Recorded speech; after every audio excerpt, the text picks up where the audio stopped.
වෙලා කළු වෙන්න ඕනමයි. ඒගොල්ල අමරාවති වෙයිලාදී ඔක්කොම අඩියට වුණා නම් කළු වෙලා තියෙනවා. ඒින්ද තමයි තේවලට කියන්නේ කළු තේ. නැත්තම් ප්ලැටි. ප්ලේටි කියලා කියන්න පුළුවන්. ඒ තේවල ටික ගෙන්න ගන්නවා ග්‍රේඩ් කරන්න. ග්‍රේඩ් කරන්න කියන්නේ සයිසස් වලට අලලා ගන්නවා. සයිසස් වල පෙනේරි ටිකක් දෙන එක දාලා අල්ලන එක තමයි බඩින් කියලා කියන්නේ. එතකොට අපි එතන නැටි තියෙන්නේ. දැල්ල ටිකක් ගතන මැද නැට්ටක් එනවනේ. ඒ නැට්ට අයින් කරලා තේවල වලට සයිස් එක පීස් වෙන් කරනවා. ඊට මේ මැෂින් වල තියෙන මේ රෝලර් කරකෙද්දී ආකර්ෂණය. කවදාවත් නැටි කෑලි නැත්තම් දර කෑල්ල වගේ තියෙන ඒවා විතරයි ආකර්ෂණය. එතකොට ආකර්ෂණය වෙලා නැට්ට අයින් වෙනවා. කොලේ යන පැද්ද තමයි පෙනේරි කොට. මේක පඩිබල වගේ එක එක සයිසස් එක. මෙතන තියෙන නෙට් එක ගොඩක් චුටි. අඟලට කොට තියක්. අල්ලට තේවල නම ඩස්ටික්. ඊළඟ සෙට් එකේ තියෙන අඟලට කොට 24. නම POP F එක. ඊළඟට තාස්සේ POP. ගොඩාක් පැක්කෝ ඩායි ඔරෙන්ජ් එක. සයිසස් වලට අල්ලලා ගන්නවා. ඒක තමයි තේකොළ වර්තිනවා. මෙතන අදන තේකොළ මිල අඩු. අමුකොළ කිලෝ 3ක් තිබ්බනම් කිලෝ 1ක් විතර තේකොළ හදන්න පුළුවන්. මෙතන අදන තේකොළ මිල වැඩි. කිලෝ 6කට එකක්. ඒක අමුකොළ වෙනසත් එක තමයි මිලේ වෙනසක් වෙලා තියෙන්නේ. තව තිත්තකතිය මෙතන අඩුයි මෙතන වැඩි. දැන් ඔයා තිත්තකතිය අඩුයින් ගන්න ඕනේ නම් මේක ගන්න. ඒ කිරිතේ පොනවා නම් ගන්න එපා. කිරිතේ පොනවා නම් කාටද? ඒ ඔයගලගේ තේ ඉල්ලුම වලට විතරයි මෙතන තේ හදන්නේ. ඒක සාම්පල් දාගෙන තේ බීලා බලලා ක්වොලිටිය චෙක් කරනවා.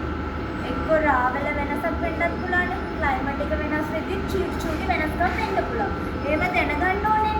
අපි කාටද විකුණන්න කියන්නේ කියලා බලා ගන්නවත්. එතකොට තේ දාලා ක්වොලිටිය ටේස්ටිය බලා ගන්න. ඊට පස්සේ පැක්. කිලෝ 50කට 60කට විතර පැක් කරලා කොළඹ තියෙනවා තේ වෙන්දේසි එක.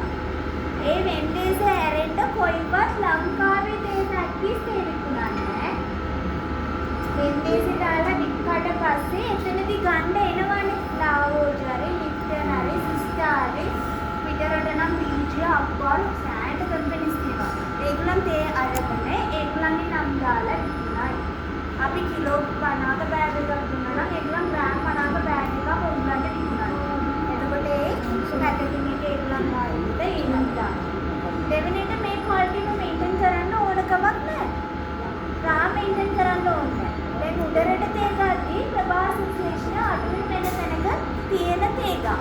එතකොට පිත්ත ගතිය අඩුයි. ප්‍රභා සංශ්ලේෂණ යනවා පරිපූර්ණ ගමනක් අඩුයි. ඒක තික්කත් අඩුයි. එතකොට මේ තේ ගාම කැටි වල මොකද්ද? පෙට්සලා තියෙන්නේ. ඒ අවුතියවල ගාල්ල මොකද්ද? ඊට වඩා වැඩි. ගන්න කෙනා වෙන වෙන තැන්වල අරගෙන එකතු කරාදී යාගේ රා වෙනස් වෙනවා. ඒ රා වෙනස් වෙනවා.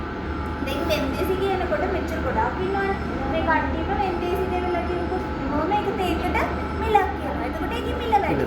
දැන් මේක විතර කියනවා නම් ඒකේ මිල අඩු. අඩු මිලට තියෙනවා වැඩි මිලට තියෙනවා කියලා ඒගොල්ලෝ ගන්න. ඒවා ඔක්කොම එකතු කරාදී එයාගේ ප්‍රයිසස් ටිකක් වෙනස් වෙනවා. එක්සැම්පල් රුපියල් 10ක් අපි තේ ගන්නවා. රුපියල් 500ක් තේ ගන්නවා. ඒක මේක එකතු කරාදී 1500. ඒක කිලෝ දෙකක ගානේ. දැන් ඒක දෙකට බෙදෙන්න ඕනේ කිලෝ එක ගන්න. ඒ 850. 10ට අරගෙන 850ට මිල අඩු කරලානේ තියෙන්නේ. එතකොට මිල අඩු කරලා දෙන්න පුළුවන් ඒගොල්ලන්ට. අපිට පොඩ්ඩක් අමාරුයි.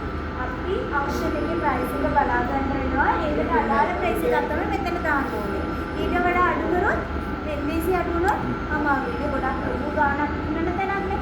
තාම මෙතන තියෙන ඒ ක්වොලිටියම තමයි විකුණන්නේ. ක්වොලිටියත් එක්ක අපි ප්‍රයිස් එකක් ගන්න ඕනේ. මොනාරි ප්‍රශ්න තිබ්බනම්